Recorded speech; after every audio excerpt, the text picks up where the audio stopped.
Assalamualaikum student. Today's our topic is Pascal law. What is Pascal law? Pascal law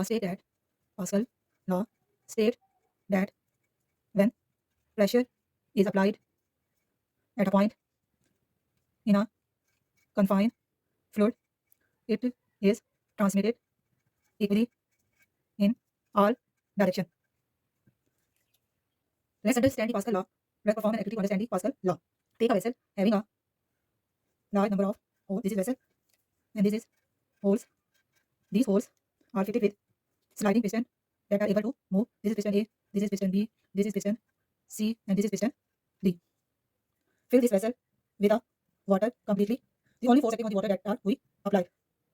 When we apply the force on the piston A downward into the liquid, what do you observe? Do you observe that when apply force on the piston A downward, these piston B, C, and D are moving outward? Why it is happened? Because this is happen because the pressure exerted on the piston A is transmitted equally in all direction in the liquid. That is moving the other piston. That is the Pascal law, which say that when pressure is applied at a point of a confined fluid, it transmitted equally in all direction.